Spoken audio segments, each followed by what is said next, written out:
Muito bem. Eu sou Helder Canto, como eu já os cumprimentei, né, pelo início. E eu e a Carol vamos dividir esse primeiro momento de fala, em que nós vamos falar um pouco sobre esses futuros regenerativos. E os nossos encontros, esses congressos do MOVE, o Congremove, ele tem sempre uma perspectiva de trazer outras falas, de ouvirmos outras perspectivas, outras visões de mundo. Então, inicialmente, a gente vai falar sobre o Espiritismo, propriamente dito, mas já dando abertura para Fernanda Dias, ela não chegou ainda, estou olhando aqui, daqui a pouco ela deve estar chegando, vai falar para a gente sobre a agroecologia. O Oberon já chegou, depois eu vou dar um abraço pessoalmente, nosso professor de yoga, ativista da causa animal, depois vai falar para a gente sobre o poder da rinça em relação a yoga, esse ativismo pela causa animal. E, no final, na última fala, antes da nossa mesa redonda, a gente vai trocar ainda um bate-papo, né? O professor Alexandre, da Universidade Federal de Viçosa, que também é batizado em aldeia Rinicuí, Inemexu é o nome dele, né? Aí ele vai nos trazer uma fala mais dos povos indígenas. Nós tentamos trazer um indígena propriamente dito, né? Mas não foi possível devido aí a várias questões logísticas, mas ele já conviveu bastante com os indígenas. Bom, depois a gente apresenta ele na hora que ele chegar aí, e nós teremos então essa possibilidade de, nessa perspectiva de futuros regenerativos, ouvir diferentes vozes e nessas diferentes vozes fazer como Kardec sempre nos orientava, né? De construir o nosso conhecimento pela voz também da interdisciplinaridade, da transdisciplinaridade, as múltiplas vozes que nos auxiliam assim. Carol, quer falar um pouquinho sobre o MOVE, a campanha da febre? Depois você vai falar, claro, né? Fala um pouquinho, sim. Gente, o MOVE, somos um coletivo de pessoas interessadas em discutir a causa animal e o espiritismo. Então, a gente meio que se achou online, se encontrou, e isso floresceu presencialmente. Alguns anos atrás, passamos a fazer os congremoves presenciais aqui, já recebeu um congremove também em Petrópolis, e aí tivemos a pandemia, então ficamos alguns anos nos reunindo de forma online. Ano passado foi a retomada desses congressos presenciais em Brasília, e esse ano estamos aqui. Então, fica o convite para vocês. Somos esse coletivo de pessoas interessadas. Temos o site do MOVE, depois a gente pode até projetar, mas é eticaanimalespírita.org. Lá tem uma série de textos, de fundamentos, de como que a gente consegue trazer as questões animais à luz do espiritismo. O que a gente pode pensar, o que a gente pode refletir e, principalmente, repensar algumas das nossas práticas, que eu vou dizer, gente, não é toda casa espírita que a gente entra e vê um cachorrinho ali na porta que chega a encher o meu coração de alegria. A realidade ainda não é assim em muitas das casas espíritas brasileiras. Então, essa abertura que a gente tem para falar sobre essa causa, vocês vão encontrar muitos materiais, vídeos, cards, um catálogo, que isso aí, para quem é evangelizador, eu já deixo aqui uma dica. O catálogo do MOVE, nós fizemos um mapeamento de todos é muito, né? Porque a obra espírita, mais de 200 trechos que os espíritos nos falam sobre os animais e a natureza. A gente catalogou por autor, por obra. Então, pesquisando lá por tema, a gente consegue encontrar e verificar que esse tema está muito bem explorado dentro da doutrina espírita, às vezes com algumas interpretações que a gente pode discutir um pouco mais. Mas fica o convite para vocês conhecerem o site do MOVE, utilizarem esse catálogo para fazer as aulas nas evangelizações, é bem interessante. Legal. Bom, vamos começar, né? E assim eu faço a primeira parte da palestra, vou até umas 10 e pouquinho, e depois a Carol segue. Muito bem. Então, essas visões milenaristas, né, essa ideia de fim de mundo, está desde o Novo Testamento. Todos nós, estudantes do Evangelho, conhecemos bem o sermão profético de Jesus, em Mateus 24, né? Quando ele diz que não restará pedra sobre pedra, sinais de que essas coisas estão vindo para a consumação dos séculos, nação levantará contra nação, reino contra reino, haverá fome, porém este ainda não é o fim, é o princípio das dores. Mas lá no versículo 14 está anotado, então, será pregado este evangelho do reino por todo o mundo, para testemunho a todas as nações, então virá o fim. Então essa ideia é uma ideia muito antiga, mesmo antes, né, do Novo Testamento e mesmo no Apocalipse de João, quando as suas visões da ilha de Patmos, e ele anota isso em Apocalipse capítulo 20, né? Eu vi descer do céu um anjo, tinha na mão a chave do abismo e uma grande corrente, segurou o dragão, a antiga serpente, que é o diabo, Satanás, e o prendeu por 1000 anos. Então essa ideia de prender o Satanás por 1000 anos, e aí aqueles que estão na glória de Deus, de Jesus, vai viver e reinar com Cristo durante 1000 anos. Está lá essa ideia da mesma forma, né? Bem-aventurado e santo é aquele que tem parte na primeira ressurreição. Sobre esses a segunda morte não tem autoridade, pelo contrário, serão sacerdotes de Deus e de Cristo e reinarão com ele os 1000 anos. Essa ideia de que nós vamos viver um tempo em que o Cristo voltará. Aqui em Belo Horizonte, só na vinda eu vi aí uns 20 painéis escritos, né? Prepare-se, Jesus está voltando, Jesus voltará. E assim a gente está o tempo todo sendo colocado em questão com essas ideias de que haverá um fim do mundo, que haverá um fim dos tempos, que virá, né, esse novo Messias, né, esse reinado secular do Messias. Mas isso é ainda mais antigo do que o próprio Novo Testamento, do que o próprio Evangelho. Zoroastro dividia, e ele viveu há 600 anos antes de Cristo, dividiu o tempo do mundo em períodos, 4 períodos de 3.000 anos. Ao final desses tempos viria um Redentor que iria inaugurar uma nova era, a chamada Era Messiânica. Todo o nosso tronco judaico-cristão vai, especialmente por causa dos persas e todo o domínio persa, ser influenciado por essa ideia zoroastrista de um Redentor que viria. Os ameríndios, igualmente, né, especialmente os maias, que eram exímios calendaristas, tinham essa ideia, e aí todos nós também vivemos lá. Não foi no ano 2000, mas era no ano 2012, né? O mundo ia acabar no dia 21 de dezembro de 2012, seria o fim, porque no calendário maia estava previsto o regresso do Inca, né, que seria este mesmo ser redentor, que iria unificar espiritualmente todo o continente americano. E a gente viu que o ano 1000 passou, 2000 passou, 2012 passou e nós estamos aí. E essas ideias milenaristas, elas estão presentes também na doutrina espírita, né? Essa ideia de fim de mundo, ou essa ideia de um tempo messiânico, ou a ideia de regeneração, a ideia de um mundo de regeneração, está tudo intrincado aí nessas mesmas ideias espíritas.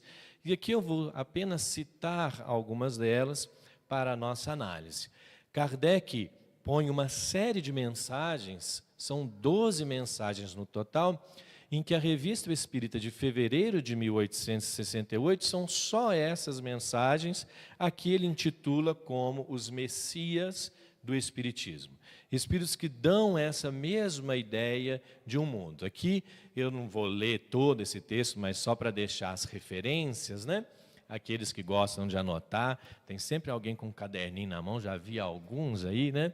A pegar uma referência para depois estudar em casa. Mas a primeira mensagem vai lá dizer que todas as religiões confundem-se numa mesma crença. Ora, eis como isso ocorrerá. Ou seja, ele está dizendo como isso vai acontecer. Deus dará um corpo a alguns espíritos superiores e eles pregarão o evangelho puro. Um novo Cristo virá. Para pôr fim a todos os abusos que duram há tanto tempo e reunirá os homens sob uma mesma bandeira. E o mais interessante dessa visão, olha, ele coloca, nasceu o novo Messias. A mensagem é de 61. Ou seja, a ideia do Espírito de São José era que esse Espírito já estava encarnado. Então ele diz, não é permitido revelar o lugar onde nasceu. E se alguém vier vos dizer ele nasceu em tal lugar, não acrediteis. Ou seja, essa mesma ideia da vinda de um Messias, e aqui o mais importante para nós, era que isso já tinha acontecido na mensagem, não só desse Espírito, mas de outros, vou aqui pelo menos citar alguns, isso já tinha acontecido mesmo na época da codificação espírita. Nós vamos ver isso igualmente em Fênelon, numa mensagem de 61, em que ele fala, incontestavelmente está reconhecido que a vossa época é uma época de transição e de fermentação geral. Mas ela ainda não chegou a esse grau de maturidade que marca a vida das nações. É ao 20º século que está reservado. Ora, o 20º século, nós já estamos no século XXI, né? Então o 20º século já passou igualmente. Mas essa mesma ideia do homem que viria, mas ele já nasceu, e sua estrela apareceu na França marcada com uma auréola, né? Então, da mesma forma, Fênelon falando desse ser que iria, né, trazer aí um novo tempo, uma nova regeneração. E é interessante nós observarmos que o próprio Kardec faz um comentário, não na revista de fevereiro, mas na revista de março, porque ele é questionado sobre essas mensagens, né? E as mensagens são de 61, 62 algumas. Então, ele deixa no forno essas mensagens durante 7 anos. Ele só vai publicar em 68, preocupado, certamente, com essa ideia. E ele faz esse comentário, né, de uma ideia de um Messias que viria salvar, retirando aí as nossas responsabilidades pessoais. Kardec faz depois esse questionamento sobre essas mensagens. Mas elas estão presentes. Olha, da mesma forma, Maluz, em 62, traz essa mensagem. Quando uma transformação da humanidade deve operar-se, Deus envia em missão um espírito capaz, por seus pensamentos e por sua inteligência superior, de dominar seus contemporâneos e de imprimir às gerações a vir as ideias necessárias para uma revolução moral civilizatória. Veja que a promessa é bem grande, né? Dominar os outros, uma revolução moral civilizatória. E a gente vê que essas coisas não aconteceram dessa forma, já que o século XX já passou, né? Lacordaire, no mesmo tópico, 62, ele faz esse questionamento, seria esse Espírito próprio Cristo? Ele diz, podeis chamá-los Cristo, é a mesma escola, mas além dos Messias principais, espíritos de elite surgirão em todas as partes do detalhe e que, como lugares tenentes animados da mesma fé e do mesmo desejo, agirão de comum acordo sobre o impulso do pensamento superior. Então, eles tinham, né, aquela ideia, pelo menos Kardec deixa para publicar isso já no final, né, Kardec vai desencarnar logo em seguida, mas na última, então, das edições de 1868, da Revista Espírita mesmo, tendo recebido essas mensagens de 61. Ou seja, é uma visão dessas profecias que o próprio Kardec parece estar balançado em relação a isso. Mas ele é convencido, porque em março de 62, ele escreve, será o século XX, sobretudo, que poderá ser chamado o século dos Messias. Então a antiga geração terá desaparecido e a nova estará em toda a sua força. A humanidade isenta de suas convulsões, formada de elementos novos e regenerados, entrará definitivamente e pacificamente na fase do progresso moral que deve elevar a Terra na hierarquia dos mundos. Eu não preciso fazer nenhuma análise sobre o século XX para a gente ver que as coisas não foram exatamente dessa forma, né? Nós já estamos aí no primeiro quarto do século XXI, né? Já estamos caminhando para 2026 e as coisas não foram assim. Emmanuel, continuando aí já trazendo para mais perto de nós, também tem essa mesma visão milenarista de regeneração, de transformação, quando ele coloca no livro A Caminho da Luz, publicado, então, em sua primeira edição de 38, olha, o meu livro era essa capinha aí, por isso eu coloquei a capinha, né? Então, o século que passa efetuará a divisão das ovelhas do imenso rebanho. O cajado do pastor conduzirá o sofrimento na tarefa penosa da escolha, e a dor se incumbirá do trabalho que os homens não aceitaram por amor. O século que passa, ou seja, o século XX. Emmanuel está falando do século XX, né? E vai ser claro isso. Vive-se agora na Terra um crepúsculo, ao qual sucederá profunda noite. E ao século XX compete a missão do desfecho desses acontecimentos espantosos. Então, o desfecho é o final desses acontecimentos espantosos. Sim, porque depois da treva surgirá uma nova aurora e assim vai, né? Então, a gente percebe que essas profecias milenaristas, essas visões, estão permeadas aí por diferentes culturas religiosas, inclusive dentro da nossa visão espírita, né? Mesmo sabendo que as coisas não estão acontecendo assim, a gente continua esperando agora por 2057, né? Porque aí a gente vai. Não foi no ano 1000, não foi no ano 2000, não foi em 1857, não foi em 1957, vai ser agora no ano 2057, né? Ou seja, essas datas, né, gente? A gente aqui, claro, essas mensagens são consoladoras. Ter a ideia de que nós não estamos sozinhos, de que há espíritos missionários cuidando de nossas tarefas espíritas. É claro que há, nós estamos em contato com eles o tempo todo, né? O tempo todo nós dialogamos, nós somos instruídos, nós somos orientados. Mas é claro, e assim fala Kardec na Revista Espírita de março de 68, que não vamos esperar que um espírito, em um ano, em uma vida, vai resolver os problemas da humanidade inteira, senão nós mesmos somos missionários de nossas vidas. Ou seja, essa visão de Messias, ela deve ser entendida como cada um de nós, e essa é a fala de Kardec em março de 68, como compromisso que cada um de nós tem com o nosso próprio messianato, com a nossa própria vida, com aquilo que nós vamos fazer, e não esperar, né? E aqui vem o grande problema dessas visões milenaristas. As ideias são consoladoras, mas se nós nos acomodamos dizendo, não precisamos nos preocupar com nada, está tudo certo, cada um cuide de sua própria vida. Não precisamos nos preocupar com questões ecológicas, com as questões sociais, porque virá espíritos de alto estípio que vão resolver todos os nossos problemas. Então, isso passa a ser um problema para a nossa prática, tanto para a nossa prática espírita, quanto para a nossa prática social e ambiental, né?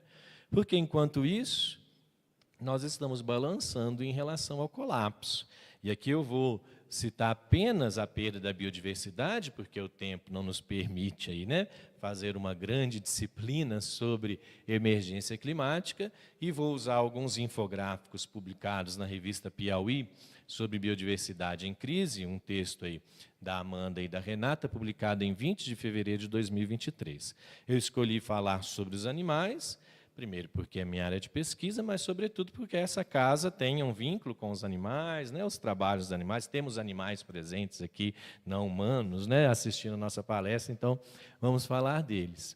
Mas quando a gente olha para o século XX, a realidade é essa aqui, né? Então, entre 1970 e 2018, houve uma queda de 69% no índice de biodiversidade, em um índice que nós chamamos de índice de abundância. Vou dar uma aula sobre ecologia rapidamente aqui para vocês. Existem dois índices que a gente mede, é o índice alfa e índice beta de diversidade, que é a riqueza de espécies e a abundância de espécies. A riqueza de espécies é o número de espécies, quantas espécies existem. Então, quando eu vou levantar uma área, eu quero saber sobre a biodiversidade que ali está, eu vou lá e vou amostrar e vou contar, né, quantos passarinhos tem aqui, quantos passarinhos de espécies diferentes, quantas abelhas de espécies diferentes. Eu trabalho com abelhas. Abelhas são os seres mais lindos do mundo, né? Então, essa é a riqueza, diversidade de riqueza. A abundância é o número de indivíduos. Então, tem uma espécie que tem 1 milhão de indivíduos, essa é a abundância. Outra espécie que tem 200 mil indivíduos, outra espécie que tem 20 indivíduos. Então, esse é um índice que a gente chama de abundância. Então, houve uma queda de 69% no índice de abundância. Não só as espécies estão sendo ameaçadas de extinção, como as populações estão em declínio populacional. Há uma redução do tamanho dessas populações. Entre 70 e 2018, houve uma redução de menos 94% da abundância média aqui para as Américas. né? Então, enquanto em outros lugares essa diminuição foi de 20%, como na América do Norte e Caribe, na América do Sul, isso foi de menos 94%. Ou seja, um declínio populacional drástico, dramático, né? 1/5 das espécies do mundo estão ameaçadas de extinção. 1/5, isso é muito número, né? Entre 2003 e 2022, a gente já está entrando até no século XXI, né? Dobrou o número de animais ameaçados de extinção no Brasil. E esses animais estão aqui distribuídos: 31% é peixes, 20,6% são as aves, quase 30% os invertebrados, anfíbios 4,7%, répteis 5,7%, mamíferos 8,2%. Isso daquilo que a gente consegue medir. Eu faço parte do painel do Instituto Chico Mendes para a Conservação da Biodiversidade de Polinizadores, e lá a gente se reúne os especialistas para olhar sobre as abelhas, olhar sobre as borboletas. Tem espécies que a gente nem sabe, ninguém nunca foi lá, ninguém nunca mediu, nós não temos dados para dizer se aquela espécie está ou não ameaçada de extinção. A lista é imensa, e a gente conhece só uma pequena parcela disso quando nós construímos a lista de espécies ameaçadas de extinção, né? E quando a gente olha para alguns hábitats em específico, veja o cerrado, só os mamíferos, os anfíbios reduziram em 57%, dando espaço para áreas de outros usos, especialmente a pecuária, né? Então, quando o MOVE fala sobre veganismo, quando nós falamos sobre vegetarianismo, a necessidade, né, de pensar outras formas, é isso. Por que estão sendo cortadas as árvores? Por que estão sendo desmatados os ambientes? Conversão de uso do solo para pastagem, plantio de soja e etc, né? Então, eu pedi para o ChatGPT fazer uma imagem de nuvens, eu deixei até com os erros dele mesmo, né? Só para ele fazer uma imagem ali para nós de uma nuvem de palavras que fazem parte dessas crises do século XXI, para a gente ver que essa ideia da regeneração de uma sociedade moralmente regenerada não aconteceu, né? O que nós temos é uma crise humanitária: guerra, fome, refugiados climáticos, emergências climáticas, pandemia, negacionismo, racismo estrutural, xenofobia. Não sei o que é isso aqui que ele inventou, isso é coisa do ChatGPT, mas inventou algumas coisas aí, né? Intolerância religiosa, populismo, autoritarismo, colapso ambiental, etc, etc, etc, né? Aqui um pouquinho sobre os animais, mas é esse colapso que nós estamos à beira. E por que nós estamos preocupados com isso? Porque isso gera uma alienação, né? Uma alienação dessa sociedade moderna, e o MOVE fala bastante sobre especismo e essa desconexão. Às vezes a gente faz palestra lá e o título é esse, né? As abelhas estão desaparecendo. E eu com isso? Né? E eu com isso que as abelhas estão desaparecendo? Ora, as abelhas fazem um processo que nós chamamos, né, de serviço ecossistêmico, é uma função ecossistêmica da polinização. Se a abelha não poliniza as plantas com flores, que é a base aí da alimentação, né, que nós hoje temos para todo o ecossistema, não gera sementes, sem sementes não há regeneração das florestas, sem as sementes não tem fruto, o fruto é o alimento de pequenos animais, dentro da cadeia os animais pequenos são alimento para os animais maiores, e assim toda a vida entra em colapso se faltar uma espécie, um grupo, né, dessa função ecossistêmica que é a polinização. Então, não só pensar em nós, o que é benefício para nós, mas mesmo para aqueles que são egoístas e querem pensar apenas em nós, no especismo, sem abelha, sem alimento. É o que nós comemos de frutas, o que nós comemos de diversidade, tudo isso nós dependemos dos polinizadores para fazer essa polinização, gerar esses frutos que nós nos alimentamos. Hoje, né, é medido essa quantidade dos serviços que as abelhas prestam, inclusive na produção agrícola. E aí seria um colapso global a ausência desses polinizadores nos nossos meios produtivos.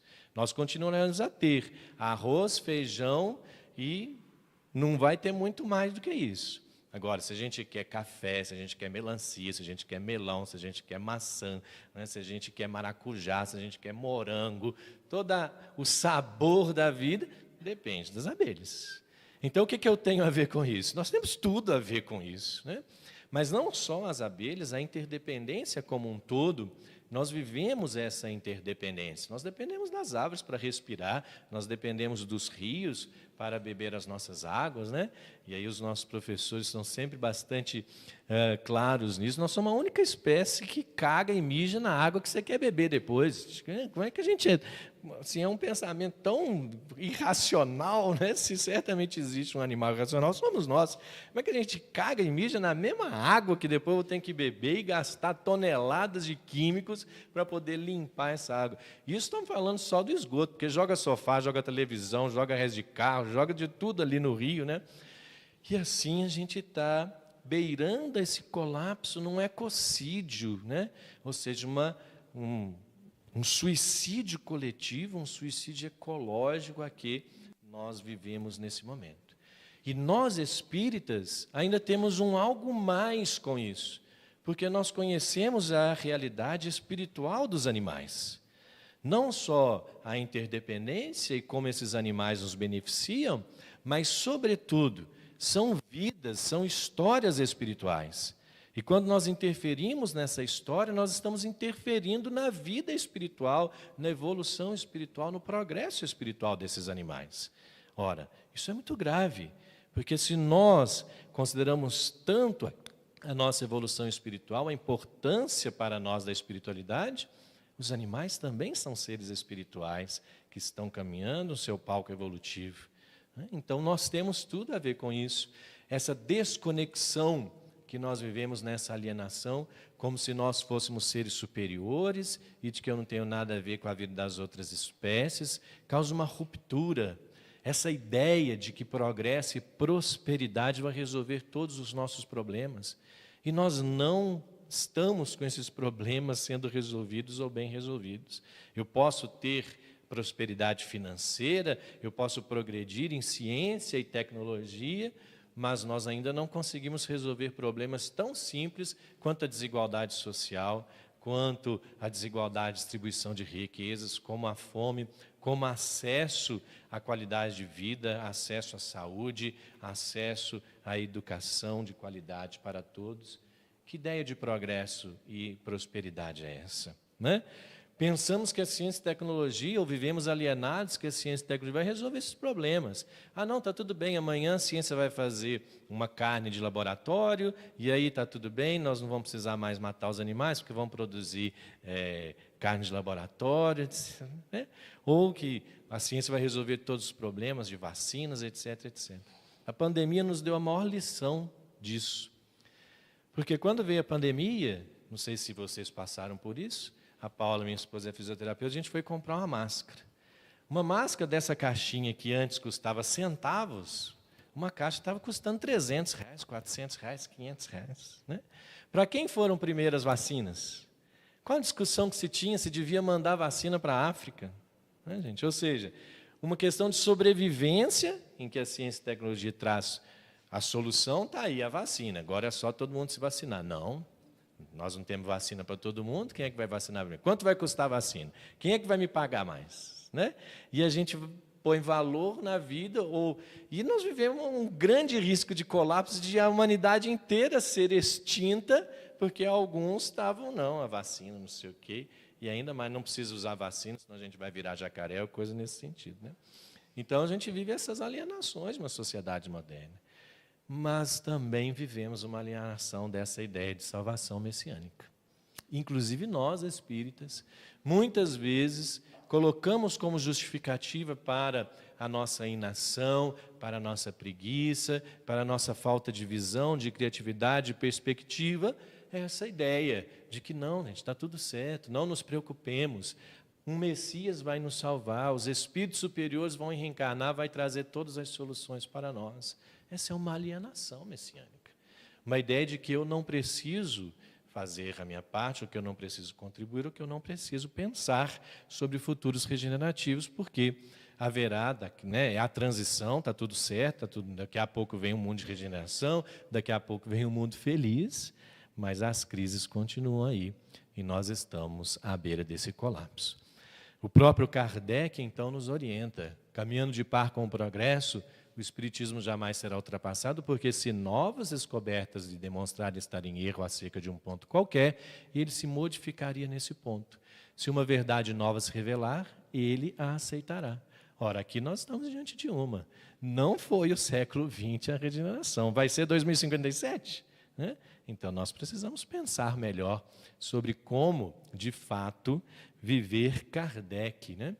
E uma das perspectivas, então, que nós quisemos trazer para esse Congremove é essa ideia de futuros regenerativos como sendo a esperança. E futuros está ali no plural, porque não existe um único futuro. Um futuro em que todos seremos espíritas, a humanidade inteira será espírita, né? Uma autocracia aí do espiritismo. Não é esse, não existe um futuro único. Não existe um futuro único que todos, né, o capitalismo, ou etc. Nós precisamos olhar para futuros no plural, para que haja essa esperança. Uma dessas ideias é a ideia de futuros regenerativos, ou seja, para além da sustentabilidade.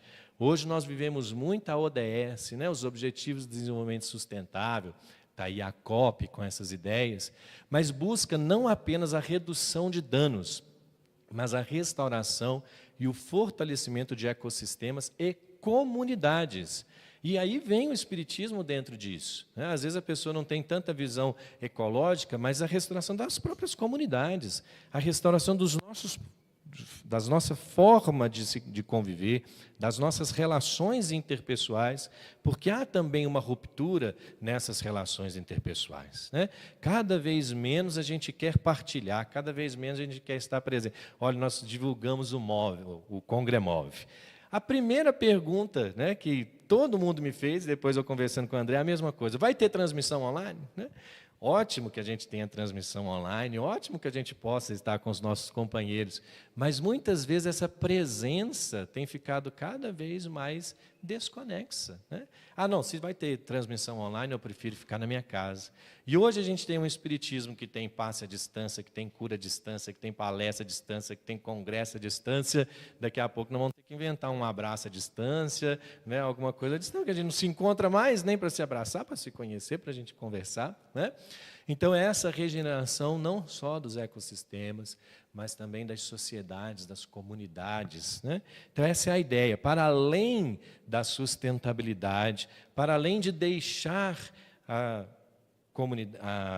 os recursos ambientais para as próximas gerações, é regenerar, ou seja, fazer algo que possa dobrar a curva de declínio. Nós falamos sobre o declínio das espécies, então eu trago aqui um artigo do Leclerc, publicado na Nature de 2020, em que ele faz uma análise, em que, será que nós já chegamos no ponto de inflexão, ou seja, daqui para frente é só ladeira abaixo, como a gente diz aqui em Minas, né?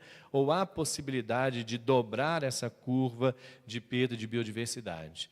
E o que o Leclerc, são dezenas de outros autores chegam à conclusão, é que se a gente mantiver os esforços atuais na conservação, ou seja, a forma como nós fazemos, não temos como dobrar essa curva de perda de biodiversidade.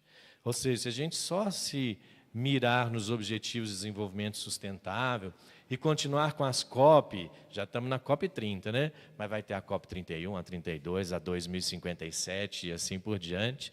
E vai sair todo mundo pensando do mesmo jeito, como nós estamos aí com os Estados Unidos ainda, deixando bem claro que nós vamos aumentar, né, a exploração de recursos baseados em combustíveis fósseis, porque nós precisamos fortalecer a nossa indústria, porque esses diálogos não têm salvação para dobrar essa curva de declínio.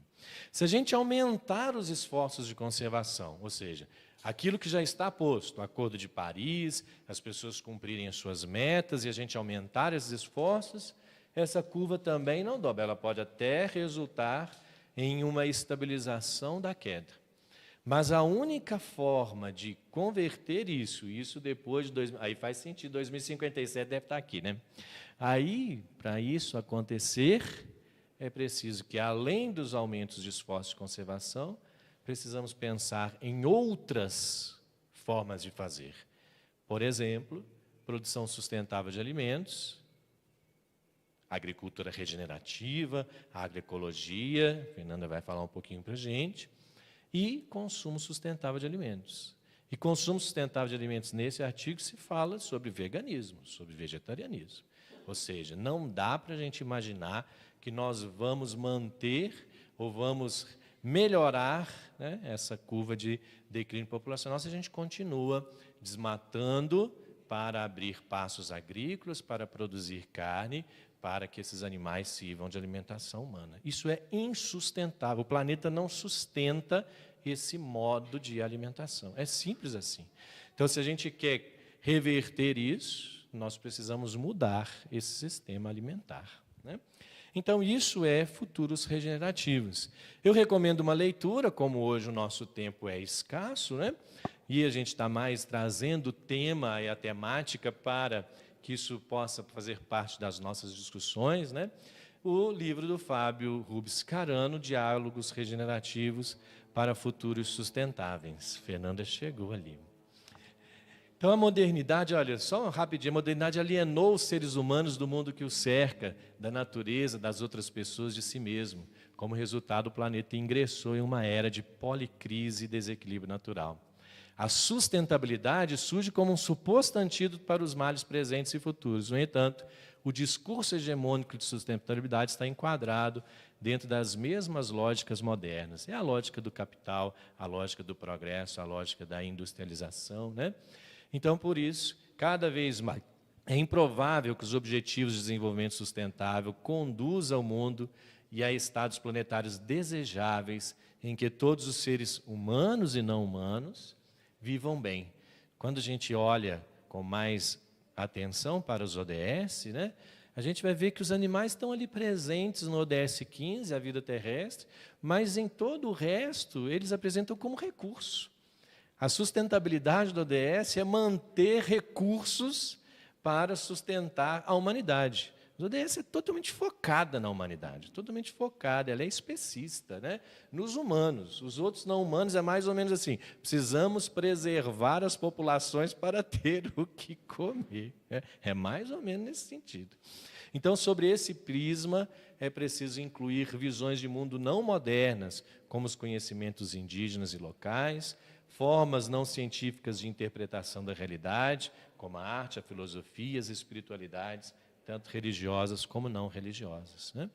Eu vejo que o Espiritismo, por exemplo, precisa entrar nessa discussão e apresentar também as suas visões de mundo, né? Como nós podemos pensar em futuros regenerativos? Não que o Espiritismo será a visão, né, aquela religião universal, a religião... Não é isso. Mas o que nós pensamos enquanto ética animal espírita, que depois a Carol vai falar, e como isso pode ajudar a construir futuros regenerativos. Então, é o convite que nós estamos aí. Então, esses futuros é plural, né? E por isso eu quis trazer aqui rapidamente algumas ideias, o livro do Krenak fala ideias para adiar o fim do mundo, né? Mas aqui eu não peguei a referência do Krenak, mas busquei temas para os quais nós convidamos o movimento espírita para incluir nos seus diálogos, para incluir nos seus grupos de estudo, para incluir nas suas palestras, né? Para além lá da temática que fale apenas sobre transição planetária, mundo de regeneração, né? Classe dos mundos habitados, etc., precisamos falar de regeneratividade, futuros regenerativos, que propõem restaurar, revitalizar ecossistemas, comunidades e culturas, não apenas sustentar o que existe, porque o que existe não está dando certo, gente, está nos levando ao colapso, né? Foco na reciprocidade entre seres humanos e natureza, na criação de sistemas que se autorrenovam, né? Fernanda vai falar da agroecologia para nós daqui a pouco, inspirados em princípios da ecologia profunda, né? Então, essa ecologia que considera o ser. A ideia do bem viver ou do bem vivir, né, que é uma filosofia originária dos povos indígenas, os povos andinos, mas não só dos povos andinos, está presente em várias culturas dos nossos ancestrais, né? É o Tecuaporã, que o Cacaverá Jecupé escreve no seu livro, exatamente com esse título. É a mesma ideia do bem viver, que propõe viver em harmonia com a natureza e a comunidade, rejeitando o modelo desenvolvimentista. Porque o modelo desenvolvimentista que pensa no progresso, ele é um modelo destrutivo. Então, valoriza o coletivo, a solidariedade, a espiritualidade ecológica. Então, viver bem é diferente de bem viver. Que às vezes a gente imagina, viver bem é ter dinheiro no banco, né? É estar com os meus boletos todos pagos. Não é isso, nós não estamos falando dessa ideia, nós estamos falando de bem viver. O ecofeminismo, né, nessa ideia de que a exploração da natureza e das mulheres tem raízes comuns no patriarcado e no capitalismo. Nós precisamos aprender com essas ideias, numa ética do cuidado, da cooperação, da interdependência. O direito animal e a justiça interespécie, que o MOVE tanto tem falado e trazido para o movimento espírita, que amplia o campo dos direitos para além da espécie humana. Os animais são seres de direito, né? Os animais são sujeitos morais e legais, e aí poderíamos incluir, e espirituais, é como o Espiritismo nos ensina. Questionando, então, a exploração animal na alimentação, no entretenimento, na pesquisa, né? O veganismo e a alimentação ética, então, muito além de uma dieta, uma filosofia de não violência, e aí o Oberon vai falar mais para nós depois, a justiça interespécies, né? A vida antiespecista e coerente com princípios de solidariedade ecológica, conectando aí noções de soberania alimentar. O decrescimento, que é uma crítica ao mito do crescimento econômico infinito, essa alienação que a gente vive, que a gente vai continuar o tempo inteiro. E na hora que esgotarmos os recursos desse planeta, é tranquilo, gente. A NASA já está fazendo foguetes, daqui a pouco a gente vai conseguir habitar a Lua, vai habitar Marte. Aí é fácil, é só a gente fugir daqui, né, e ir para outro lugar, né? Eu adorei aquele filme Não Olhe para Cima, né? Porque o pessoal foge, na hora que chega lá, eles se veem numa situação bastante complicada. Então, valoriza o tempo livre, a comunidade, a simplicidade voluntária, né? Então, essa ideia de decrescimento. A agroecologia, aí não vou nem falar da agroecologia, a Fernanda daqui a pouquinho vai falar, mas que integra, então, essa ciência prática, movimento social, para transformar os sistemas alimentares e baseia-se exatamente nessas relações regenerativas que nós estamos falando, né? A ecologia profunda, o Papa Francisco que foi aqui lembrado, né, falando dessa ecologia espiritual, então que convoca uma mudança de consciência do antropocentrismo ao ecocentrismo. A justiça climática e ambiental, que enfatiza os impactos ambientais que são desigualmente distribuídos, ou seja, aquilo que nós estamos vivendo de emergência climática não afeta todo mundo igualmente. Afeta mais os povos indígenas, mais os povos periféricos, mais o sul global. Então, nós precisamos aí de uma justiça climática que lute por uma reparação histórica, uma transição justa e uma equidade ecológica. Veja, futuros, plural, pluriversos, ecossocialismo, ecologia decolonial, são todos temas que nós, enquanto MOVE, estamos convidando, ao falar de futuros regenerativos, que esses temas façam parte de nossos temas, de nossas palestras, de nosso diálogo, de nossa construção, para que a visão espírita tenha algo para contribuir, antecipando futuros. E aí eu vou conduzindo já para os minutinhos finais, para passar para a Carol. E aqui, por que eu coloquei uma folhazinha caindo ali, né? O Espírito Caena, no livro Cânticos, Canção da Natureza, acho que não é Canção da Natureza, da Caena, né? No capítulo 18, se eu não me engano, ela tem o título, Evangelho em a Natureza. Como a natureza é o nosso professor de evangelho, é o nosso professor de bem viver. E a natureza e tudo que é vivo antecipa futuros. Ou seja, antes de esperarmos por algo acontecer, antes de esperarmos que um Messias virá, antes de esperarmos que espíritos messiânicos venham nos salvar de nossos próprios conflitos, de nosso próprio colapso, é preciso antecipar futuros. A natureza, todos vocês já viram, nós acabamos de passar por isso, né, por essa época. perde todas as folhas, a árvore fica lá quase que totalmente seca. Por quê? Não tem chuva, né? Nós estamos num ciclo aí de escassez de recursos, então a árvore entra ali num tempo de quietude. E a gente, hibernação, como vários animais fazem, e a gente imagina, né, que a gente possa continuar explorando a natureza, sem esse tempo de acalmar. Depois isso aqui tudo vai ficar verde, vem as primeiras chuvas, ou seja, essa árvore está antecipando. É claro que isso está determinado geneticamente, isso foi selecionado assim, ela faz isso de forma inconsciente, pela evolução e pela seleção natural. Mas nós podemos aprender com essa natureza. E eu trago, para encerrar a minha palestra, uma lição desse Evangelho da Natureza, que é trazido pelo próprio Fábio Scarano, que eu já citei, do livro Diálogos Regenerativos, que ele chama assim a metáfora da clúzia. Se fosse Jesus, chamaria a parábola da clúzia, né? A clúzia é uma espécie da Mata Atlântica, tem várias espécies, e acho que a clúzia tem sido muito utilizada, talvez, na agroecologia, né, para formar, especialmente biomassa, porque a folha dela, ela vai degradando lentamente, então ela forma ali um solo vivo, né, literalmente. E há uma espécie, que é a Clúzia hilariana, que cresce nas restingas, ou seja, naquela areia quente, escaldante, aqui especialmente na região de Macaé, no norte fluminense, formando ilhas de biodiversidade. Mas, na Mata Atlântica, as clúzias, elas crescem por cima de outras árvores, é como se fosse uma figueira. Ela cresce sobre a árvore, ela estrangula aquela árvore, ela mata aquela árvore. Ela não é exatamente uma parasita, mas é uma hospedeira, né? E ali ela cresce sobre aquela árvore, buscando o sol por cima da copa da vegetação da Mata Atlântica. Essa mesma planta, que é uma estranguladora na Mata Atlântica, na restinga ela é uma planta facilitadora.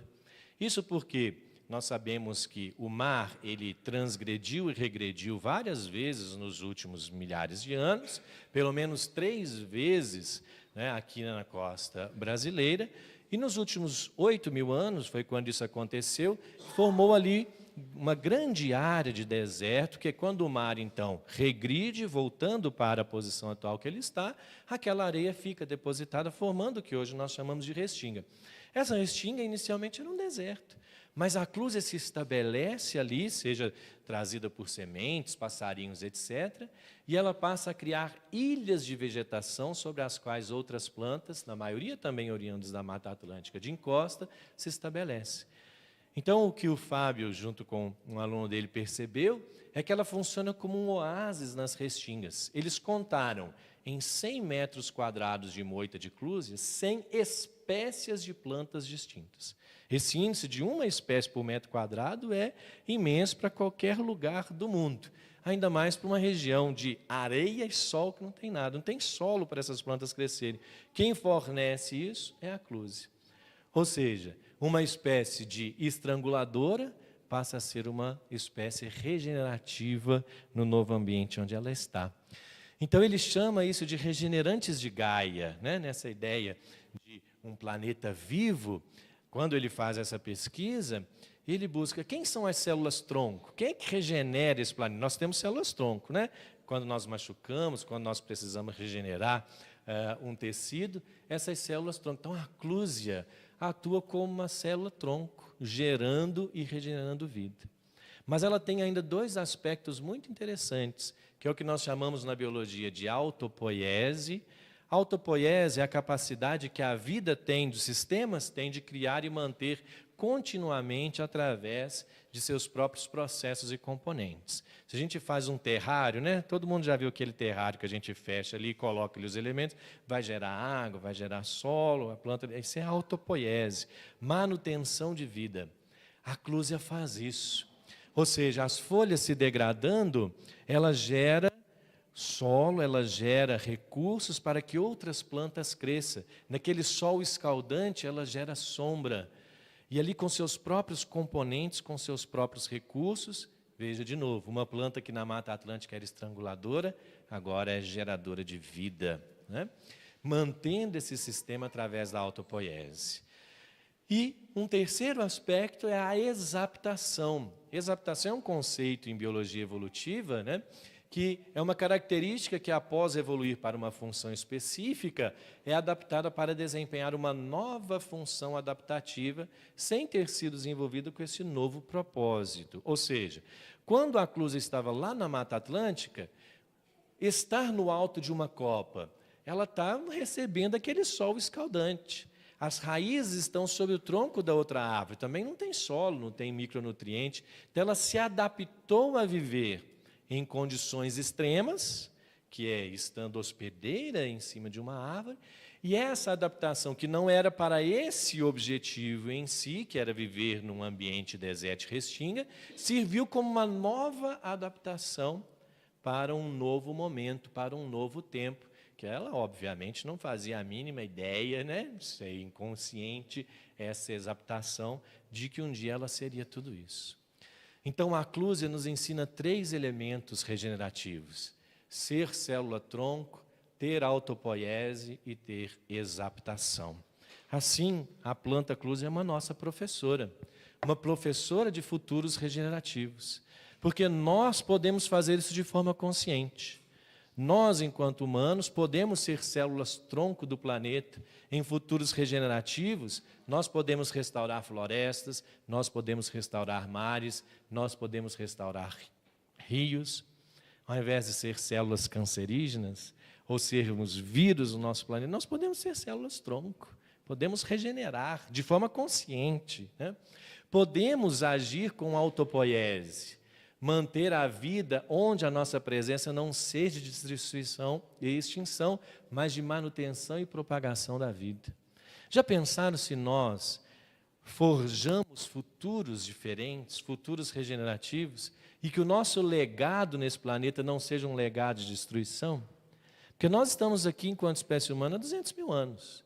Enquanto hominídeos, há no máximo 6 milhões de anos, considerando os nossos ancestrais artiptecíneos, australopitecinos e outras espécies de homo. As plantas estão aí há 120 milhões de anos, as abelhas estão há 120 milhões de anos. Então, quando a gente compara a nossa história com a história das outras espécies, as outras criaturas que partilham a vida nesse planeta, será que nós, uma espécie de 200 mil anos, vamos destruir esse planeta em termos de biodiversidade, ou podemos agir com autopoiese, formando futuros regenerativos em que a nossa presença facilite a vida? E se nós temos possibilidade de adaptarmos ao desconhecido, somos nós, a exaptação. Todos os nossos conhecimentos, eles podem gerar tecnologias, soluções futuras para o que a gente nem sabe que vai acontecer, mas aquilo que hoje a gente já faz, né, em termos de progresso intelectual, de progresso religioso, de progresso espiritual, servindo como soluções futuras. Então, assim, nós queremos aprender Evangelho? Aprendamos com a natureza. O Evangelho está lá na natureza. Está aí a planta, a clusia, como uma professora de futuros regenerativos. Então, eu agradeço essa disponibilidade de vocês e passo a palavra para a Carol, que ela vai continuar aí nesse tempo.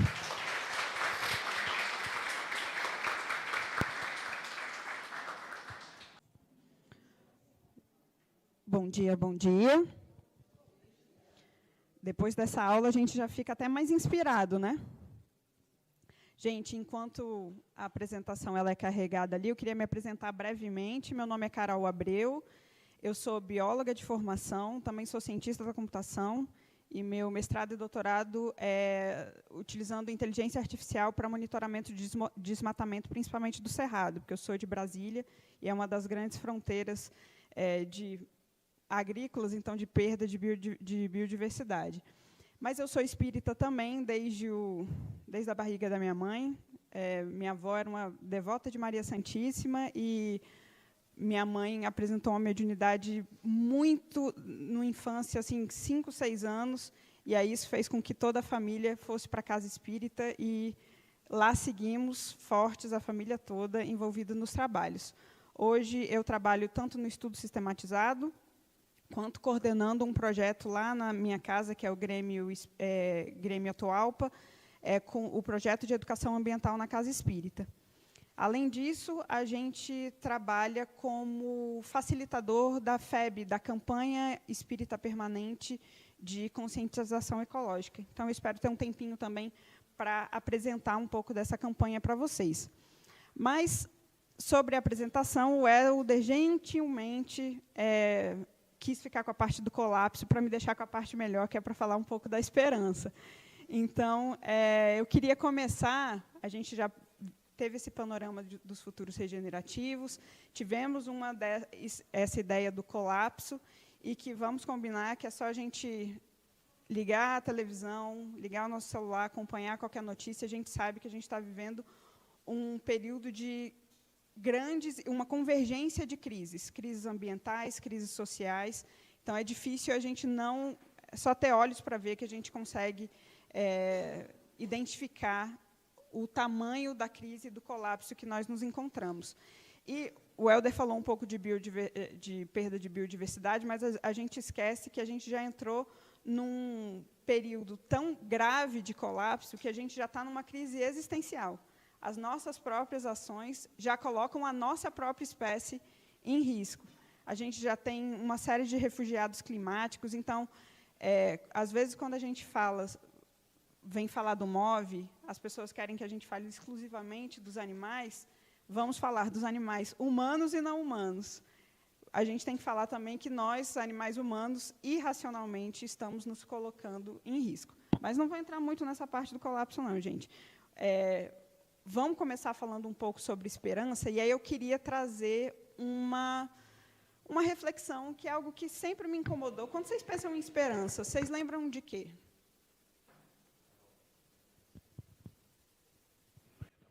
Alguma palavra vem à mente? Está bem melhor. Esperança. A gente pensa em algo positivo, algo que vai por vir, é um futuro positivo, que nos leva a um caminho melhor, mas ainda um pouco incerto. Eu fui dar uma pesquisada, acho que foi. Esperança, no dicionário mesmo, é o ato de esperar aquilo que se deseja obter. E a etimologia, ou seja, a origem dessa palavra, vem do latim sperare, que seria, literalmente, esperar. Isso, para mim, me incomodou um pouco, né? Porque a gente está falando de futuros regenerativos, de ação, e aí a gente fala em esperança, que é esperar. A gente quer, literalmente, ao longo do dia de hoje, conversar sobre como podemos agir e não exclusivamente esperar por algo que vai vir sem a nossa participação, sem a nossa ação. Mas, como a gente tem diversidade em toda a natureza, há uma diversidade, inclusive, na acepção dessa palavra esperança. Então, a palavra de origem latina, ela, sim, tem a origem nesse esperare, que seria esse esperar com confiança. Mas eu fui pesquisar, no grego, ela vem de elpis, e é uma expectativa. E ela pode ser uma expectativa positiva ou negativa. Então, esperar por algo que pode ser bom ou não tão bom assim. Nas línguas germânicas, inglês, alemão e sueco, vem do hop, que seria desejar ativamente, confiar.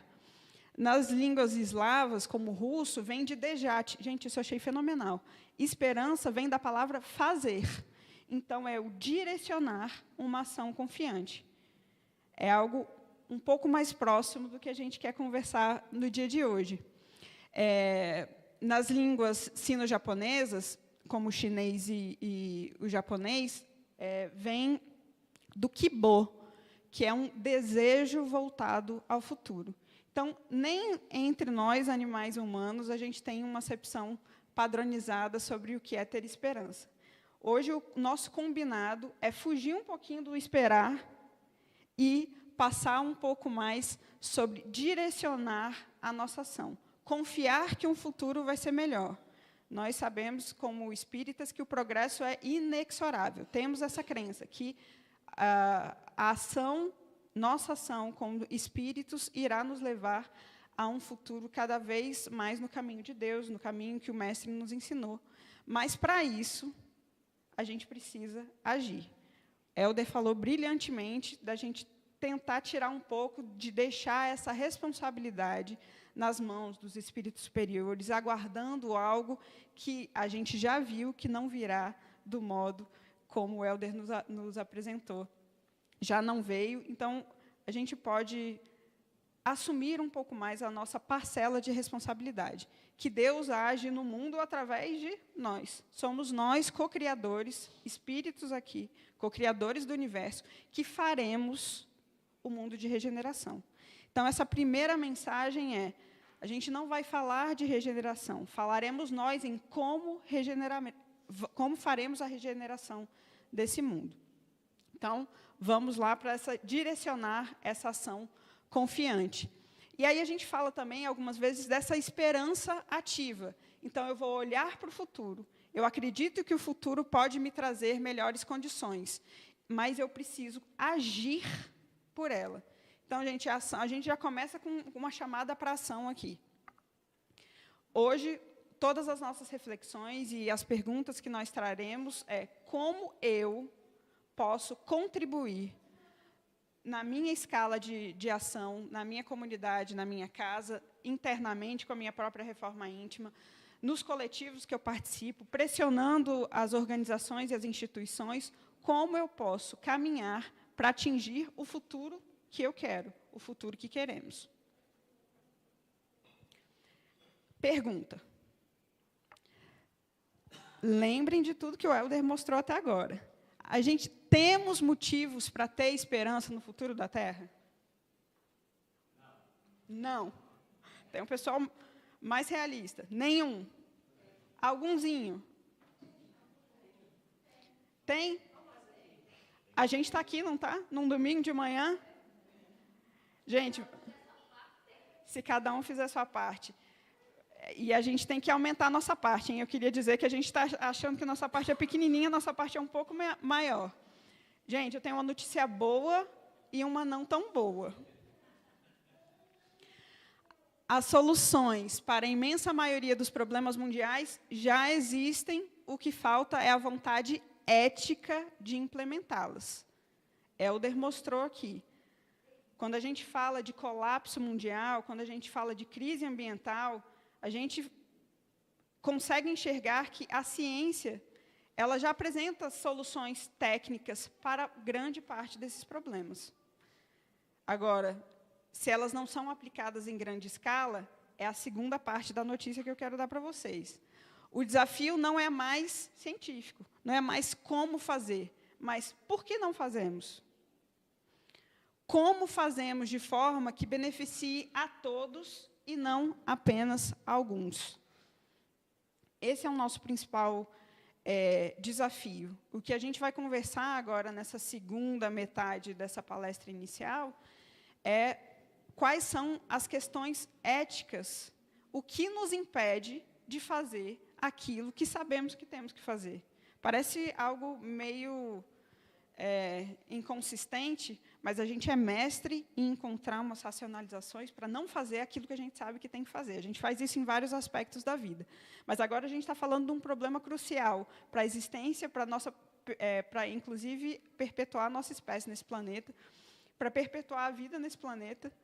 Então, a gente precisa olhar para essa questão com um pouco mais de calma e um pouco mais de sinceridade conosco mesmo. Porque, gente, eu vou dizer que, com certeza, se a gente parar aqui um minutinho, tem várias desculpas que a gente usa, se utiliza e se apoia nelas. Até o Jesus no leme. Jesus está no leme, gente.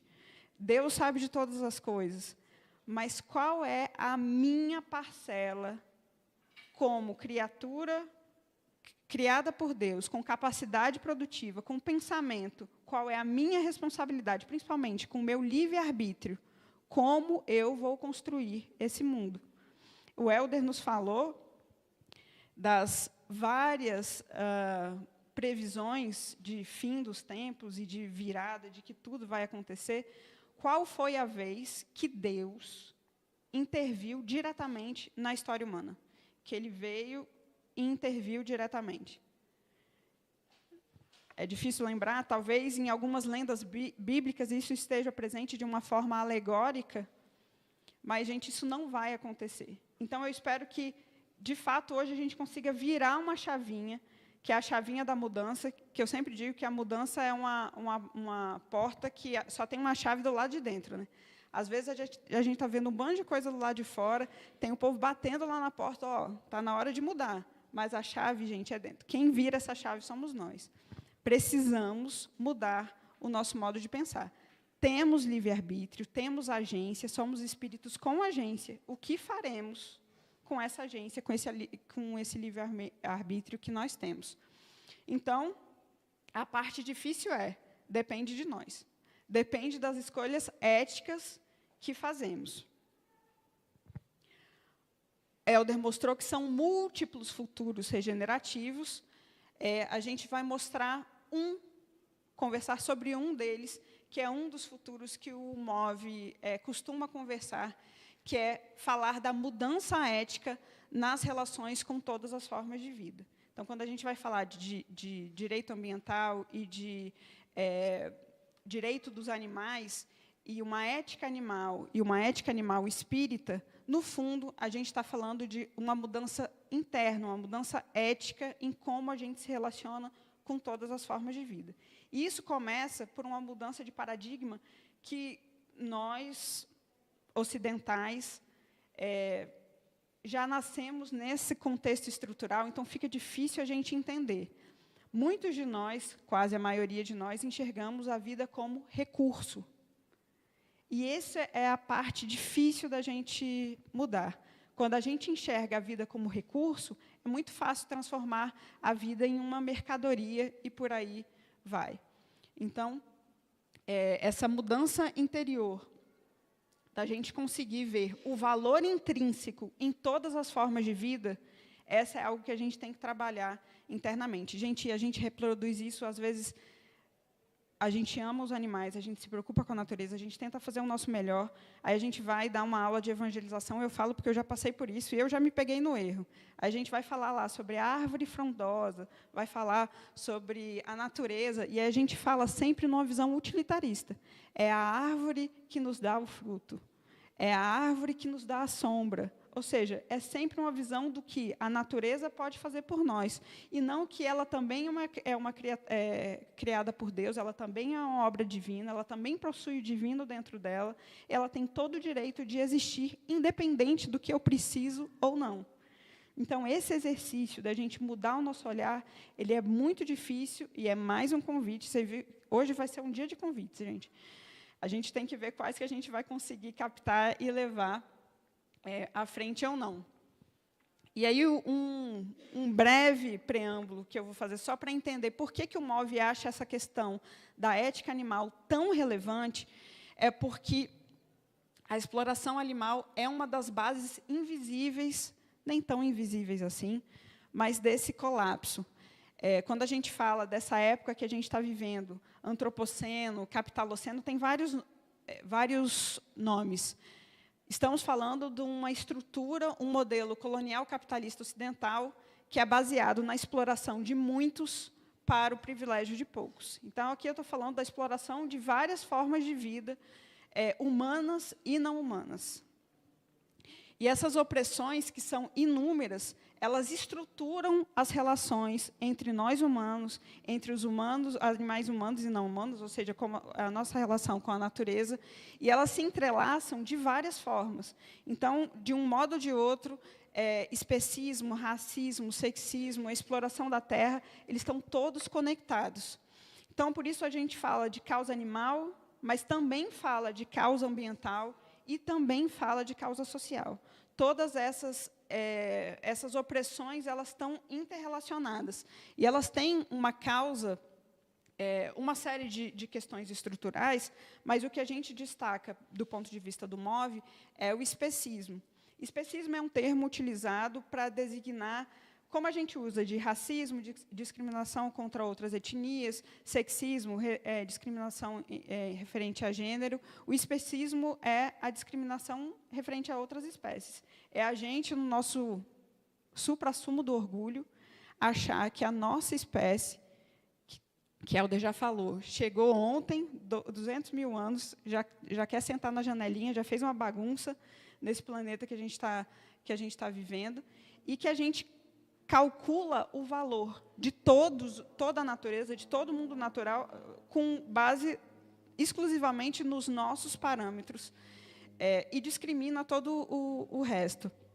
Então, a partir do momento que eu crio uma hierarquia, eu inferiorizo a vida, eu crio uma diferença, ou seja, a gente tem uma grande diversidade, e a partir do momento que eu enxergo nessa diversidade uma diferença, e é uma diferença de valor, ou seja, o que é diferente de mim tem menos valor, os iguais a mim têm mais valor.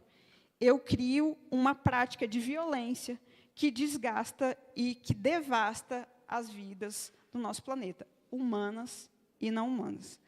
Então, essa discriminação, gente, porque assim, somos seres complexos. A gente tem um certo preconceito, somos todos criaturas um pouco egocêntricas, né? A gente sempre acha que o nosso ponto de vista, o nosso modo de pensar, ele é melhor, a gente entende mais o mundo do que o outro. Humano ou não humano, a gente sempre acha que o nosso modo de entender o planeta, de ver as coisas, é mais claro do que os outros. Então, a gente já tem esse mecanismo mental de algum tipo de preconceito. Precisamos sempre analisar e nos vigiar nesse sentido. Mas, quando vira uma discriminação, ou seja, uma ação, eu crio uma desconstrução do outro.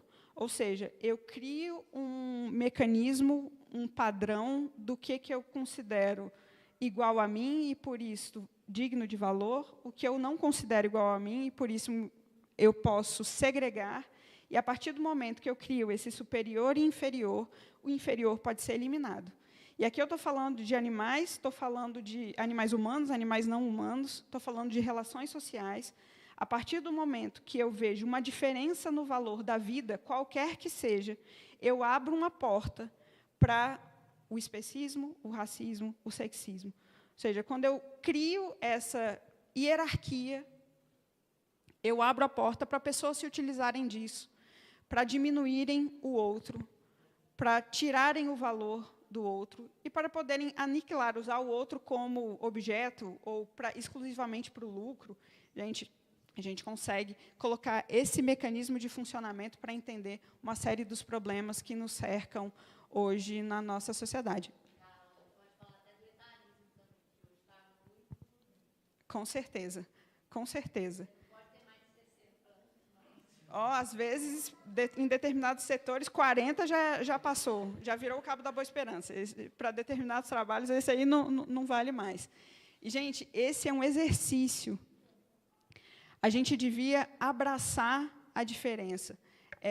Não somos todos criaturas de Deus? Ele não nos fez assim, não fez o mundo natural dessa forma. Então, em vez da gente aprender com essa diversidade, a gente cria barreiras cada vez mais intransponíveis.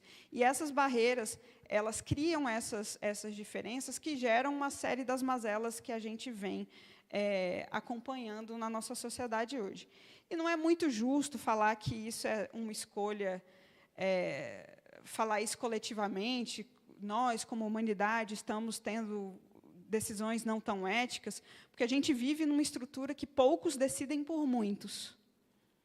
E, às vezes, não é nem bem o que a gente quer, mas a gente está nessa estrutura e é assim que as coisas são. Mas é nosso papel desafiar, questionar essa estrutura. As coisas não são como são historicamente construídas. Então, temos essa possibilidade de, sim, fazer mudanças e questionar essa base da vida material e de crenças que perpetuam esse entendimento hierarquizado do que seria a vida. Por isso que o MOVE, ele propõe esse conceito de ética animal espírita, que nada mais é que um campo que analisa a necessidade de incluir no esforço evolutivo não somente o bem dos seres humanos, mas também dos não humanos, em suma, de toda a natureza. Então, a gente ampliar o nosso olhar.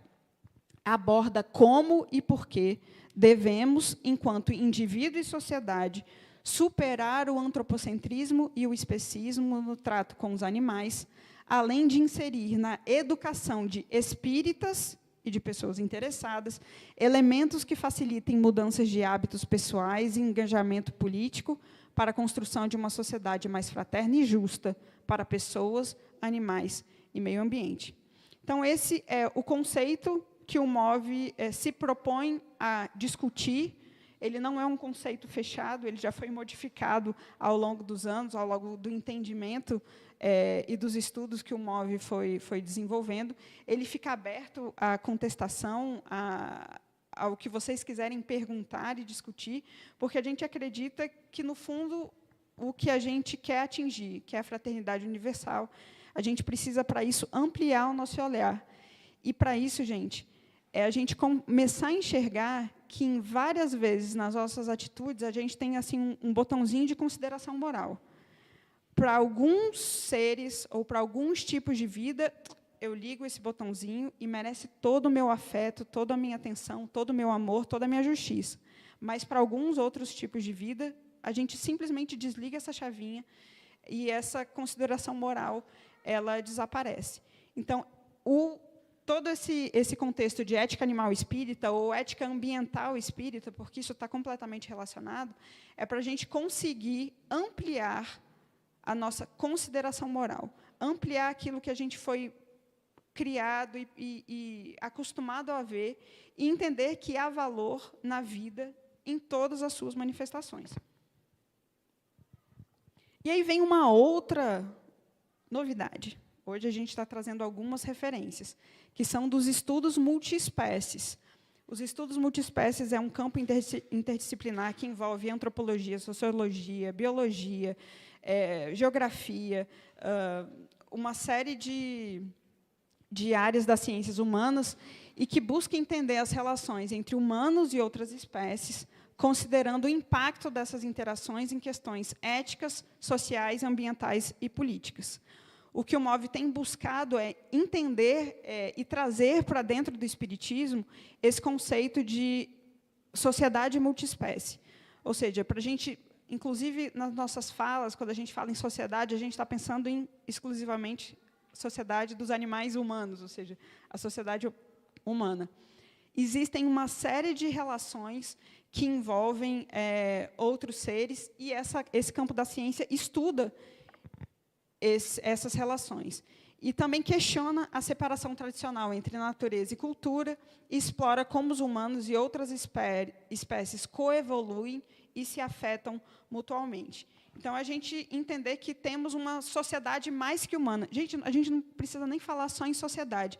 No nosso próprio corpo, a gente tem de bilhões de micro-organismos que nosso pleno funcionamento, como nós entendemos, de uma saúde plena, depende desses organismos. Estamos aqui vivendo, convivendo, coexistindo, mas a gente acha que somos... muito... Aqui eu já falo que o nosso orgulho bate mais alto, né? A gente, literalmente, nos coloca no centro do universo, e quando a gente começa a ampliar esse olhar, a gente vê que a gente depende, sim, dessas múltiplas espécies para viver em sociedade como nós entendemos.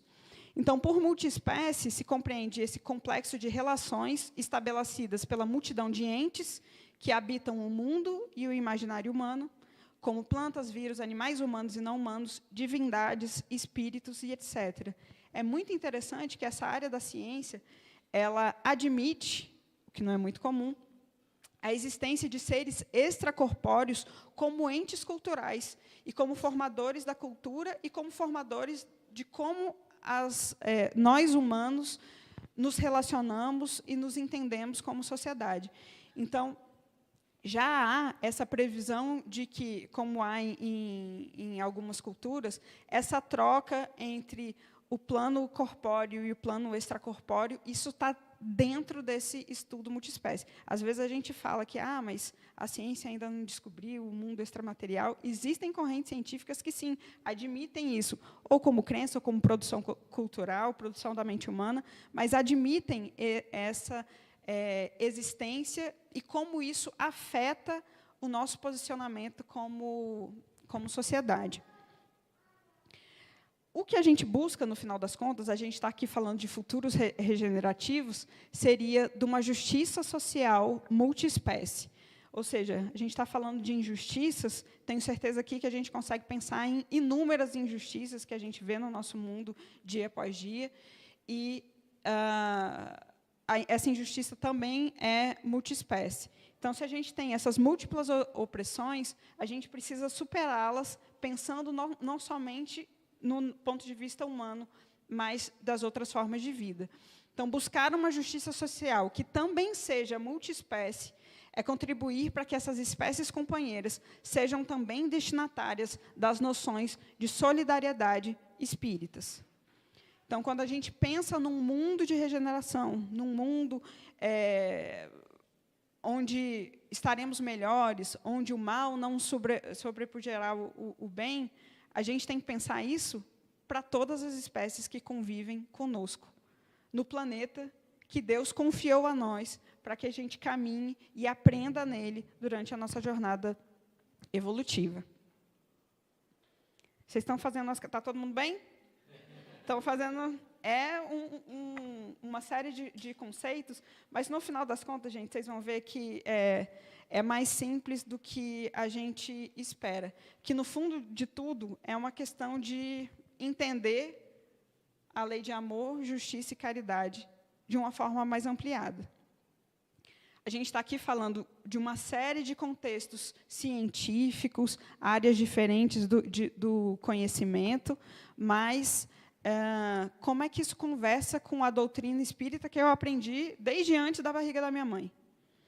Como é que isso conversa com o sistema de crenças que esse espiritismo que estamos aqui partilhando pode nos levar a entender e mudar o nosso padrão de ação já nessa encarnação? Essa é uma lei considerada universal, que ela se aplicaria a todo o universo. Vamos parar para pensar. Faz sentido eu ter um recorte? A gente está falando de amai-vos uns aos outros. Mas aí, na minha cabeça, eu penso, amai-vos uns aos outros, humanos, às vezes humanos que eu gosto, né? Porque a gente ainda faz essas distinções. A gente já faz uns recortes dentro dessa própria classificação. Exatamente. A gente precisa...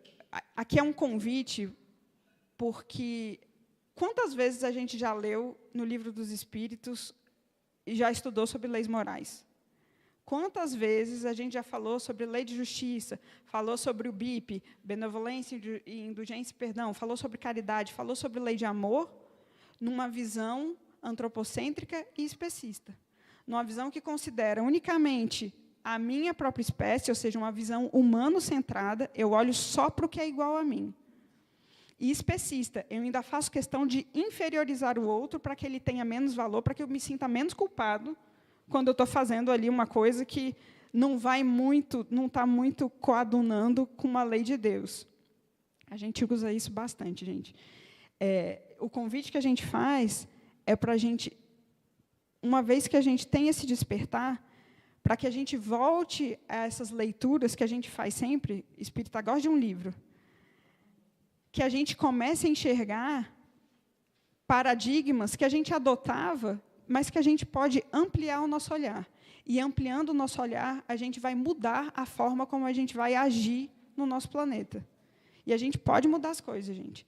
Só precisa de um pouquinho mais de força de vontade, mas a gente chega lá. Então, eu tenho que reconhecer que a justiça e o amor não podem se limitar apenas aos seres humanos. É um dever ético, em nosso caso espírita, ético e moral, incluir os animais não humanos e outras formas de vida como sujeitos da nossa consideração moral, ou não haverá regeneração. Então, parte dessa mudança de paradigma, de vamos regenerar o mundo, passa por entender essa visão de que precisamos olhar para o mundo natural com os olhos da lei de amor, justiça e caridade multiespécie. Multiespécie aí é um adendo, tá, gente? Vocês não vão encontrar em livro dos Espíritos nenhum.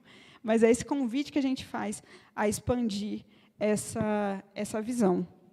E aí, trouxe 2 perguntinhas do Livro dos Espíritos, só para a gente refletir. 875. Como se pode definir a justiça? A justiça consiste em cada um respeitar os direitos dos demais. Onde entra a nossa visão? Esse cada um, a gente acha que a gente está falando só da gente, né? a gente esquece todo o resto. Eu vou fazer um convite para vocês. No Evangelho do lado dessa semana, peguem lá 2, 3 perguntinhas, pode escolher lá a lei moral que vocês quiserem. Eu consigo afirmar com certeza que, se vocês fizerem esse exercício ativo, vocês vão conseguir enxergar que há o convite da gente agir em harmonia em toda a criação, em toda a obra espírita. É porque a gente está acostumado, a gente coloca nossos óculos antropocêntricos, a gente só pensa na gente. O convite que a gente está fazendo hoje é da gente olhar com cuidado, com amor para os demais. Questão 888, ele está falando sobre caridade, uma nota de São Vicente de Paulo. Amai-vos uns aos outros, eis toda a lei. Lei divina, mediante a qual governa Deus os mundos. O amor é a lei de atração para os seres vivos e organizados. A atração é a lei de amor para a matéria inorgânica. Sede brandos e benevolentes para com tudo o que vos seja inferior. Sede-o para com os mais ínfimos da criação, e tereis obedecido à lei de Deus. Por que eu trouxe esse trecho aqui? Porque, às vezes, o pessoal fala, Carol, aí você deu uma viajada boa, assim, não consegui chegar nesse ponto. Estou lendo a mesma frase que você e não consegui chegar aonde você chegou.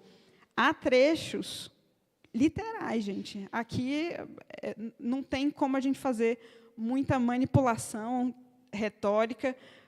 Está escrito que a gente precisa ser benevolente e respeitoso com toda a criação. Qual é a crítica que a gente faz? É a crítica que o espiritismo como um todo, esse espiritismo, Kardec já tinha essa visão, que era uma visão que a ciência mantinha naquela época, que é uma visão hierárquica. O uso dessa palavra inferior cria essa hierarquia que a gente hoje está aqui tentando combater. Então, a gente precisa também ler essas obras sabendo o quanto a ciência andou desde 1864. Hoje, a gente tem certeza da consciência, da senciência dos animais. Dependendo da métrica que a gente utiliza, eles são muito mais evoluídos do que nós em muitos parâmetros. É porque a gente sempre escolhe os parâmetros que a gente é melhor, né? A gente coloca ali os parâmetros que só a gente consegue alcançar.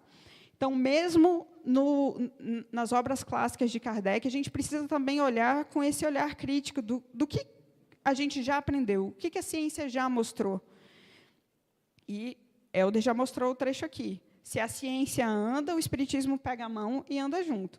Então, que não fiquemos com esses livros congelados nesses séculos anteriores, desconsiderando todo o conhecimento científico que a gente acumulou desde então.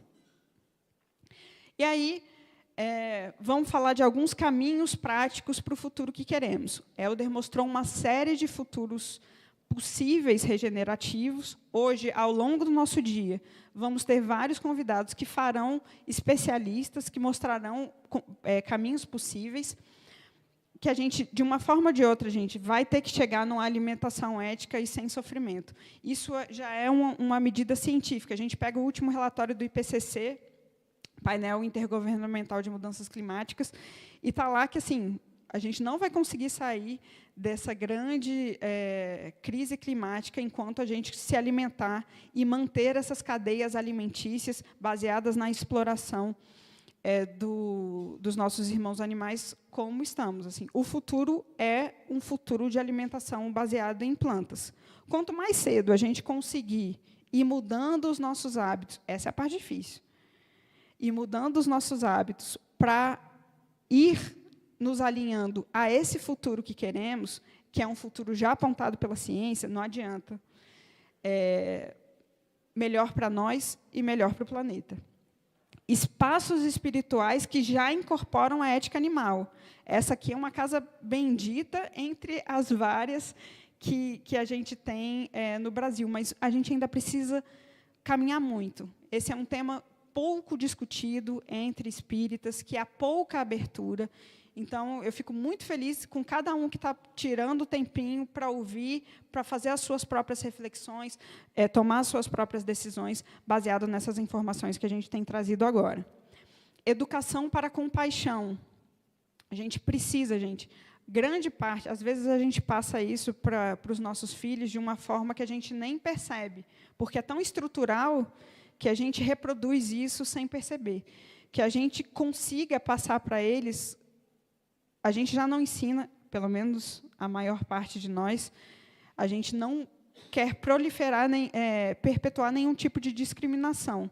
Que a gente inclua nessa consideração, que a gente não perpetue também o especismo. A gente não vai ensinar racismo, não vai ensinar sexismo, não vai ensinar etarismo e também não vai ensinar especismo. E é um dever, como pais, aqueles que são, ou daqueles que são nossos tutelados, daqueles que convivem conosco, da gente também tentar reproduzir essas informações. E um último item que eu trouxe aqui é da campanha Espírita Permanente de Conscientização Ecológica, promovida pela FEB. Ela foi aprovada em 2023 pelo Conselho Federativo Nacional. O site, e agora, só porque eu estou falando com vocês, eu esqueci qual é o site, eu vou pedir para projetar durante o nosso intervalo.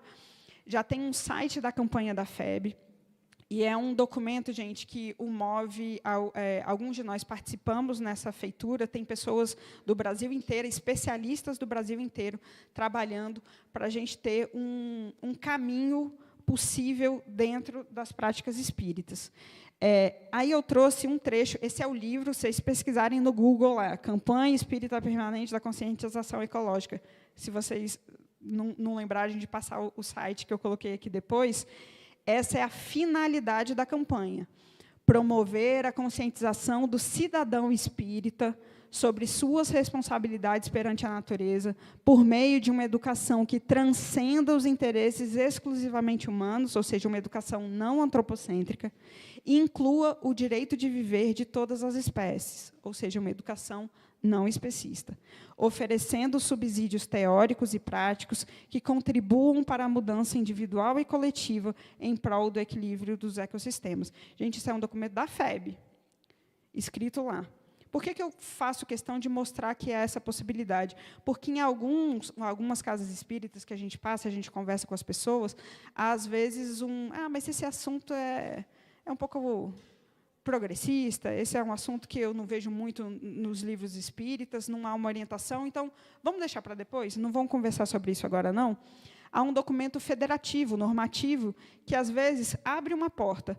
Você já tem ali várias pessoas da própria casa espírita querendo trabalhar nesse sentido, e, às vezes, quando a gente mostra esse documento, já há um entendimento da federação, a gente agora só precisa agir. Às vezes, abre portas. Para mim, já abriu algumas, viu, pessoal? Então, esse é um documento que vale a pena a gente ler, é um documento curto, ele traz uma série de conceitos importantes para a gente entender e navegar, porque, gente, é conceito demais. Para quem não está acostumado, não antropocêntrico, não especista, tem tudo lá para a gente conseguir navegar e apresentar ao movimento espírita que já existe um caminho a ser trilhado. A campanha ela tem um cronograma, deve sair para o ano que vem uma série de facilitações, ou seja, cursos online de introdução para evangelizadores, cursos para mostrar como é que esses conceitos funcionam dentro dentro dos conceitos espíritas. Todas as quintas-feiras, no canal da FEB Lives, acontece um programa da campanha. Cada semana a gente trata de um tema específico. Estamos tratando dos ODS, mas numa visão um pouco mais ampliada. Não, essa crítica é muito real, né? De enxergar o resto da vida como recurso, ela é presente também nesses documentos que a gente encontra por aí. E aí, já chegando para um encerramento, mais uma vez, eu tenho uma notícia boa e uma notícia ruim. Quando a gente pensa em mudança, o que falta? O que falta para a gente chegar? A gente já sabe o que é. Eu já deixei uma colinha aqui, porque eu sou gente boa.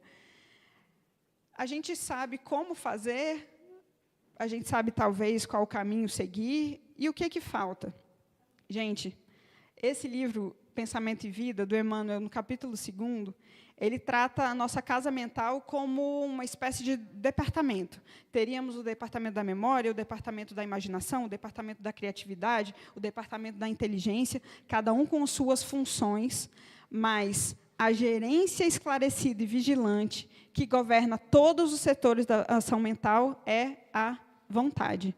É o leme de todos os tipos de força incorporados ao nosso conhecimento. Não adianta a gente ler tudo se a gente não ativar o gabinete da vontade. E, no final das contas, gente, querendo ou não, ler esse capítulo, é o capítulo 2º de Pensamento em Vida. É 1,5 página, é super curtinho. No final das contas, trocando em miúdos, como a gente costuma dizer, ele fala que, por que a gente não faz? Porque a gente não quer.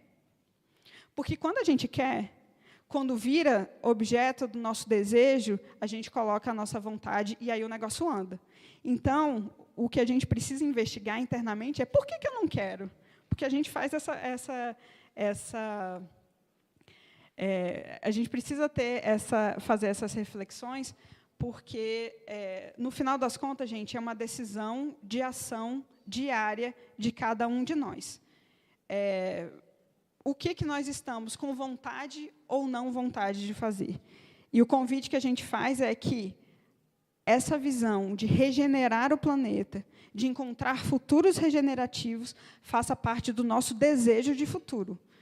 Porque aí, sim, a gente vai começar a caminhar nesse sentido. E, finalmente, o futuro que a gente quer construir, que queremos construir, é o futuro da inclusão radical, de compaixão sem fronteiras, ou seja, a fraternidade universal, que é prometida por várias crenças, inclusive pelo Espiritismo. Não haverá fraternidade universal enquanto a gente não expandir as nossas noções de solidariedade para o mundo natural. Não haverá paz enquanto a gente não mudar o nosso olhar para um olhar mais compassivo, um olhar mais justo e um olhar mais respeitoso para todas essas espécies irmãs que coabitam conosco, vivem conosco e, por enquanto, estão sob o nosso jugo, da nossa ignorância e dos nossos malfazeres. Então, pessoal, o convite é para ação, para a gente construir juntos, a partir de hoje, não esperando nenhuma intervenção divina, essa fraternidade que a gente quer. Então, muito obrigada.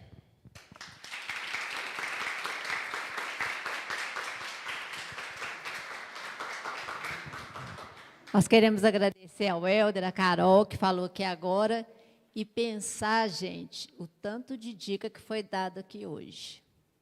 Né? Então, nós vamos sair daqui hoje com mais um pouco de responsabilidade. Porque quando a gente não sabe, a gente ainda tem uma desculpa, eu não sabia, mas agora nós já estamos sabendo. Né? Então, a nossa responsabilidade aumentou, então nós vamos sair daqui dando um passo muito maior do que colocar ração e água na porta da nossa casa. Nós vamos pensar aí no lixo que nós temos que reciclar, nós vamos pensar nos outros animais que precisam de viver, porque o cachorro e o gato é lindo, faz parte do nosso dia a dia, mas o boi também é. O porco tem inteligência de criança de 5 anos. Então, vamos pensar no todo, em vez de pensar só naqueles que estão no nosso ladinho. Vou passar aqui para a Andréia. Agora. Muito bem, gente, maravilha. A nossa ideia com o Congremov, como eu falei no início, e algumas outras pessoas chegaram, né, é abrir diálogos para a gente trazer outros saberes. Então, por isso, nós tivemos essa primeira fala mais focada no Espiritismo, e teremos ao longo do dia falas não espíritas, mas que nos ajudarão a sonhar, pensar, projetar e construir esses futuros regenerativos.